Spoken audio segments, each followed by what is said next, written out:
말씀 봅니다. 마태복음 15장 21절에서 28절입니다.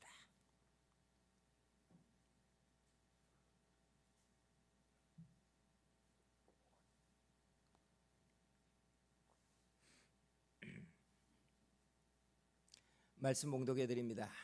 예수께서 거기서 나가사 두로와 시돈 지방으로 들어가시니 가나안 여자 하나가 그 지경에서 나와서 소리질러 이르되 주 다윗의 자손이여 나를 불쌍히 여기소서. 내 딸이 흉악하게 귀신 들렸나이다 하되 예수는 한 말씀도 대답하지 아니하시니 제자들이 와서 청하여 말하되 그 여자가 우리 뒤에서 소리를 지르오니 그를 보내소서. 예수께서 대답하여 이르시되 나는 이스라엘 집에 잃어버린 양 외에는 다른 데로 보내심을 받지 아니하였노라 하시니 여자가 와서 예수께 절하며 이르되 주여 저를 도우소서.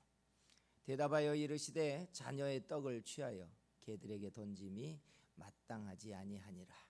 여자가 이르되 주여 올소이다마는 개들도 제 주인의 상에서 떨어지는 부스러기를 먹나이다 하니 이에 예수께서 대답하여 이르시되 여자여 네 믿음이 크도다. 네 소원대로 되리라 하시니 그때로부터 그의 딸이 나으니라. 아멘. 하나님의 은혜가 우리가 예배할 때 하나님의 신령한 은총과 능력이 가득하고 우리 마음의 소원을 들으시는 응답의 시간 되기를 축복합니다. 옆에 앉아있는 분에게 하나님이 응답의 시간 되기를 축복합니다 해주세요. 하나님이 응답하시는 시간. 아멘. 지난 한 주간 동안 우리나라 방송 언론에서 그리고 사람들이 입에 가장 많이 오르내린 한 사람의 이름이 있어요. 누구죠? 홍명보. 방송만 틀면 홍명보, 인터넷을 켜도 홍명보, 사람들이 이야기를 나눠도 홍명보.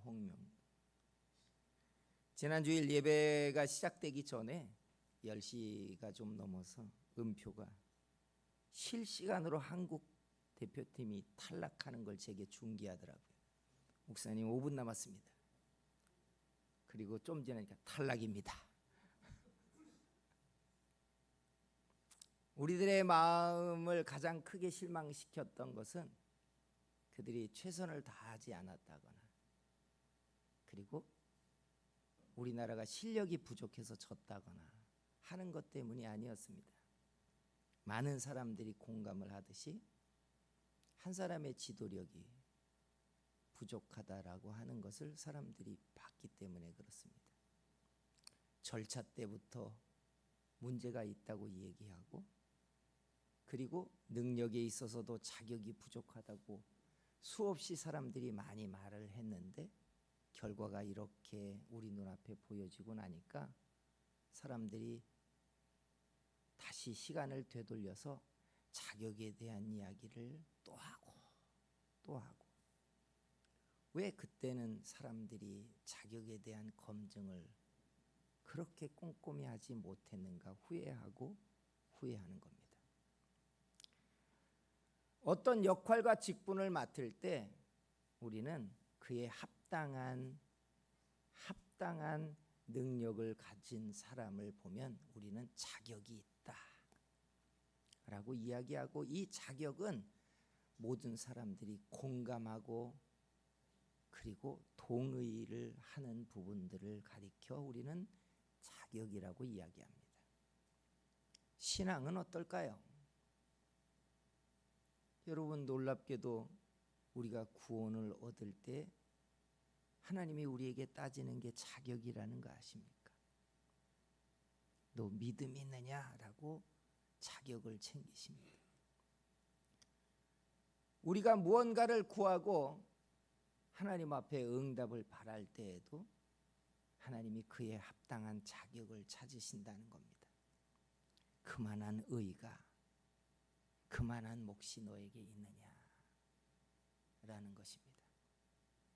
그래서 여러분 예수 믿는 사람들도 구한 것을 응답받지 못할 때 구했던 은혜를 받지 못할 때, 내가 하나님 앞에 복을 받지 못한다고 생각할 때, 우리에게 똑같이 드는 하나의 마음의 심정의 단어가 딱 있습니다.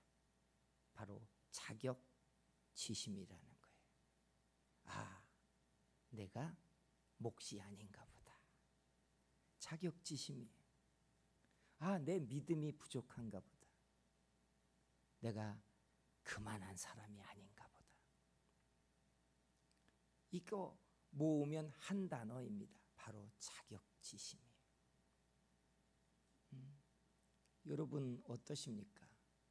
혹 자격지심에 꺾여본 적 있으십니까? 노력하고 애써도 무언가를 이루지 못하면 마지막에 우리의 마음을 탁 찌르고 들어오는 단어는 바로 자격지심이에요. 내가 부족한가 보다. 내 믿음이 미치지 못하나 보다. 내가 그만한 복을 받을 사람이 아닌가 보다.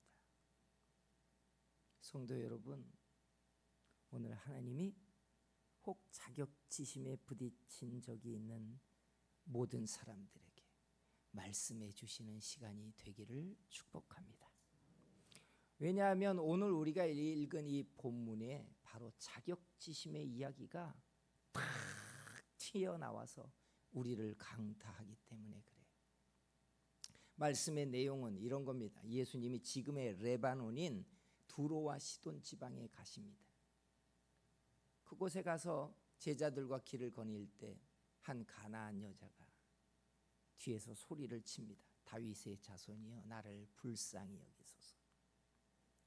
유대 땅에 있을 때 갈릴리 주변에서 그리고 여리고에서 수많은 사람들이 예수님이 가던 길을 멈추고 돌아보고 손을 펼쳐 병을 고치고 귀신을 쫓고 응답해 주셨을 때 예수님에게 구했던 사람들이 똑같이 말했던 바로 그 문장입니다.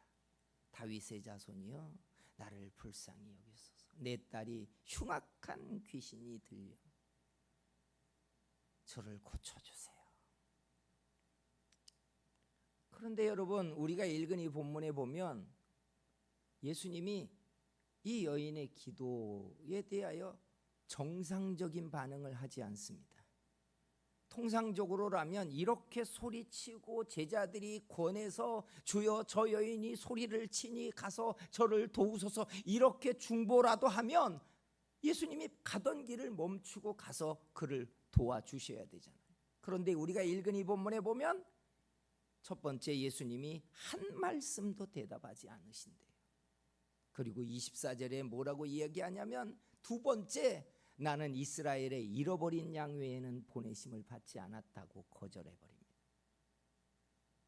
심지어 식사 자리에 집 안에 들어가서까지 이 여인이 간청을 하니까 뭐라고 얘기해요? 주인의 빵을 취하여 개들에게, 자녀의 빵을 취하여 개들에게 주는 것이 마땅하지 않다. 참 모욕적인, 참 면박을 주는 것 같은 단어를 사용해서 예수님이 이 여인의 기도를 거절해 버립니다. 여러분, 이 정도 되면 함축하면 이런 이야기 하잖아요. 너는 내게 구할 자격이 없고 네가 구하는 것을 너는 받을 자격이 없다는 이야기잖아요. 나는 이스라엘의 잃어버린 양 외에는 보냄을 받지 않았기 때문에 너와는 상관없다는 이야기를 하는 겁니다. 자녀의 떡을 취하여 개들에게 던지는 것이 마땅하지 않다라고 모욕적 단어까지 취하는 걸 보니까 너는 자격이 없어, 이 얘기하는 거예요. 얼마나 큰 상처예요. 왜 자격 이야기를 예수님이 굳이 이렇게 끄집어내실까? 이 본문에 나오는 배경이 첫째, 두로와 시돈 지방, 두 번째, 여기에서 예수님이 만난 이 여인이 가나안 여인이라고 성경은 특정 짓고 있다는 이야기. 가나안 사람이 뭡니까? 지금으로 이야기하자면 팔레스타인 사람이라고 이야기해도 딱 맞아요. 722년, 586년 북이스라엘과 남이스라엘이 망해버립니다. 아시리아와 바벨론이 그들을 멸망시킵니다. 근데 그 나라들이 우리가 알고 있는 제국주의라고 하는 걸 최초로 시작하는 나라들이었어요. 그러니까 어떤 피정복지를 짓밟고 나면 그곳 주민들을 30명, 50명, 70년 단위로 묶어가지고 온 세상에다가 갖다 흩어버리는 겁니다. 왜요? 자기 나라의 고유 문화와 언어를 유지하지 못하도록. 그야말로 믹싱을 만들어 버리는 거예요. 미국 사회에 들어가면 흑인, 아시아인, 라틴계, 유럽 사람 다 섞여가지고 피부색만 다르지만 다 영어를 쓰고 미국 정신을 가지면서 미국 우선주의의 생각을 가지며 그 속에서 믹싱이 돼서 살아가는 것처럼 말이죠. 그렇게 만든 겁니다. 나라가 쪼개지지 않게 하려고. 그러니까 유대인들만 그렇게 전 세계의 디아스포라가 된 게 아니라 다른 피정복지의 사람들도 50명, 30명 단위로 쪼개지고 이 나라 사람들, 저 민족 사람들이 섞여가지고 가나안 땅에 와가지고 정착했다는 뜻이에요. 그러니까 성경이 말하는 가나안 사람이라는 말은 어느 나라 사람인지도 모르는 겁니다. 그 뿌리가 어디에서 온지도 모르지만 그 언어가 다르고 종교가 다르고 먹는 식생활이 다르지만 그 땅에서 정착을 해가지고 신앙도 여기저기서 주워들은 걸 다 짬뽕해가지고 어라? 이 땅에서 와 보니까 이스라엘 사람들이 이곳에서 여호와 하나님을 섬겼네? 그러면 거기도 가야지. 말 그대로 주일날에는 예배도 드렸다가 초파일에는 절에도 가갔다가 여기 가서는 뭐 했다가 저기 가서는 뭐 했다 다 하는 겁니다. 그래서 정통 유대인들은 가나안 사람들을 가리켜 아무거나 주워 먹는 개 같은 존재라고 여겼던 거예요. 신앙도 아니고. 그러니까 여러분, 가나안 여자가 예수님에게 다윗의 자손이여 나를 불쌍히 여기소서라고 하는 말은 진짜 저가 하나님을 알고 그 신앙의 뿌리를 알아서 다윗의 자손이 나를 구원할 구세주라는 걸 믿고 구했다기보다 어디서 이렇게 기도를 하면 들으신다라고 하는 걸 듣고 배워서 이 여자가 입에 담고 따라하는 말일 가능성이 농후했다는 뜻이에요. 나무아미 관세음보살이 무슨 뜻인지도 모르지만 하는 겁니다. 할렐루야가 무슨 뜻인지도 모르지만 술 먹다가도 사람들이 할렐루야하고 사람을 치면서도 할렐루야 하는 거예요. 그런 이야기예요. 그러니 여러분, 자격의 문제를 이야기하자면 두로와 시돈 지방의 이 가나안 여인은 예수님이 말하는 것처럼 자녀의 떡을 취하여 개들에게 던지지 않는다는 것처럼 네가 구하는 걸 얻을 자격이 없다. 바로 이 얘기가 여기에 담겨 있다는 거예요. 그런데 왜 이런 상황을 만나려고 예수님이 굳이 레바논까지 갑니까? 그리고 왜 이야기는 성경에 끄집어 나와서 그 많은 온 세상에 두어도 부족할 것 같다는 말씀들 중에 하나의 테마처럼 긴 이야기가 말씀 속에 떡 들어와 있냐 이거예요. 그러면 주님이 이걸 통해 우리에게 하고자 하는 메시지가 있는 거잖아요. 자, 하나님이 원하는 자격이란 뭘까요? 첫째는요, 참 이스라엘 아브라함 자손이 첫째 자격이에요. 예수님이 빌립의 친구 나다나엘을 만날 때 뭐라고 말했는지 기억나십니까? 저는 참 이스라엘이라. 참 이스라엘 사람이래. 아브라함이 하나님을 믿어 의의를 얻은, 그리고 할례 언약을 통하여 하나님의 선택받은 하나님의 자녀라고 하는 그 약속의 자녀 위에 나다나엘 같은 사람이 정통적인 신앙을 가지고 있다. 그러니까 자격이 있어. 응? 딱 성경이 말하는 아브라함의 자손, 약속의 후손, 언약 위에 서서 하나님을 섬기고 있는 사람, 이 자격을 이야기할 때 딱 등장하는 사람이 바로 나다나엘 같은 사람이라는 거예요. 그러면 여러분, 이 자격이 없는 사람들의 이야기가 본문에 등장하는데 성경이 이 이야기를 끄집어다 우리에게 말하는 이유가 뭐예요? 놀랍게 여러분, 예수님은 3번이나 민망할 정도로 거절하는데 이 여인이 멈추지 않습니다. 자격 이야기를 하고 거절을 하는데도 불구하고 거절합니다. 거절을 반사하겠습니다. 그리고 예수님 앞에 나아가서 마지막에는 뭐라고 말해요? 옳소이다, 맞습니다, 주님. 그러나 개들도 주인의 상에서 떨어지는 부스러기를 먹습니다 하고 멈추지 않고 주님께 구하고 청을 한다는 거예요. 성경이 우리에게 보여주려고 하는 이야기, 예수님이 굳이 두로 지방에 가서 이 가나안 여인을 만나면서 예수님이 우리에게 메시지를 주는 이유는 바로 이게 자격이라는 걸 말하고 있다는 거예요. 우리를 보세요. 우리에게 무슨 자격이 있습니까? 우리가 아브라함의 후손입니까? 하나님을 영화롭게 할 만한 의의가 우리에게 있냔 말이에요. 로마서 3장에 말하는 것처럼 의인은 없고 하나님 앞에 선을 행하는 사람도 없고 하나님을 찾는 자도 없다고 했어요. 예레미야에는 말하기를 만물보다 부패한 게 바로 우리들의 마음이라고 이야기했어요. 하나님을 찾아 스스로 하나님을 영화롭게 할 게 없는 사람들이 바로 우리래요. 그러니까 우리 자격 없는 사람이라는 거예요. 우리가 가지고 있는 지금의 신앙, 내가 만든 신앙이 아니라는 이야기예요. 하나님이 택하시고 불쌍히 여겨서 하나님이 은혜를 주시니까 그 은혜 때문에 우리 속에 하나님을 아는 지각과 믿음이 일어나서 이 믿음 가지고 하나님께 나왔잖아요. 내가 만든 자격 아니라는 이야기예요. 내가 만든 자격 아닙니다. 하나님이 주신 은혜 때문에 피어난 믿음이고, 그래서 성경은 이 믿음을 선물이라고 말하고 있습니다. 우리 자격 없어요. 우리가 무슨 따질 자격이 있습니까? 우리가 무슨 남의 신앙을 여러분 평가할 기준이 있습니까? 앞서고 뒤서고 누가 남을 평가할 자격이 우리에게 있냔 말이에요. 아무도 자격 없는 사람들이. 근데 여러분, 가나안 여인을 통하여 하나님이 우리에게 말하고 있는 것은 어차피 자격 없는 우리가 하나님께 은혜를 얻는 방법은 하나예요.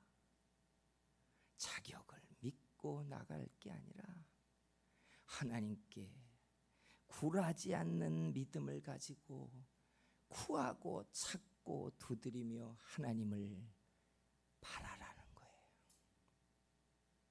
그래서 진짜 자격의 자격은 굴하지 않는 믿음인 줄 믿습니다. 이게 답인데, 신앙생활을 하다 보면 여러분, 자격 없는 나에게 하나님이 내게 은혜 주시고 구원할 수 있는 자격이 하나님을 바라는 이거 하나밖에 없는 자격인데, 신앙생활을 하다 보면 그렇게 되지 않아요. 내가 하는 기도가 평가 기준이 되고, 내가 하는 열심히 다른 사람을 따지는 잣대가 되고, 내가 주를 섬기는 이 기준들이 나보다 못한 사람들을 평가하는 어떤 잣대처럼 쓰인다. 성도 여러분, 예수님이 보여주고 싶은 진짜 자격은 우리에게 있는 더 선하고 의로운 기준이 아니라 바라고 찾고 구하고 굴하지 않는 자격을 넘어서는 믿음이 자격이다, 이걸 말하시는 거예요. 그래서 여러분, 본문에 나오는 가나안 여인은 가나안 여인이 아니라 바로 저와 여러분인 줄 믿습니다. 저와 여러분이 바로 가나안 여인이라고 말하고 있는 거예요. 멈추지 않는 소원, 자격지심으로 포기하지 않는 믿음, 주인의 상에서 떨어지는 부스러기의 은혜라도 내게 필요하다고 주님께 다른 박질하고 하나님의 낯을 구하는 바로 이 믿음, 이게 주님이 찾고 있는 자격이라는 거예요. 사랑하는 성도 여러분, 멈추지 마시기를 주의 이름으로 축복합니다. 자격지심이 우리를 짓누르고 내가 한 게 없고 내가 큰 믿음이 없고 하나님을 영화롭게 한 게 없고 내가 본래부터 하나님 앞에 의롭지 않아도 주님께서 언제부터 우리에게 의의를 찾았겠어요? 주님이 원하는 건 가나안 여인이 보여주는 것처럼 멈추지 않고 포기하지 않고 주의 낯을 구하고 찾으며 은혜를 구하는 바로 그 믿음이 주님이 찾으시는 자격이에요. 바로 이 메시지를 우리에게 보여주려고 굳이 먼 길을 레바논의 두로와 시돈 지방까지 가서 굳이 남의 말을 배워가지고 다윗의 자손이여 나를 불쌍히 여겨 주소서라고 구하고 있는 이 가나안 여인을 끌어다가 우리가 이렇게 하나님의 은혜를 구해야 된다는 자격을 보여주려고 본문이 우리에게 말하게 하고 있다는 사실. 성도 여러분, 신앙생활을 하면서 받지 못하는 은혜에 대해서, 응답되지 않는 기도에 대해서 여러분의 적은 신앙 혹은 적은 기도, 자격 없어 보이는 자신의 삶 때문에 자격지심에 눌리고 있다면 오늘 가나안 여인이 되시기를 주의 이름으로 축복합니다. 굴하지 않고 포기하지 않고 그래도 내게는 주인의 상에서 떨어지는 부스러기라도 필요하다고 주의 이름을 부르고 찾고 구하는 그런 성도교회와 저와 여러분이 되기를 주의 이름으로 축복합니다. 기도하겠습니다.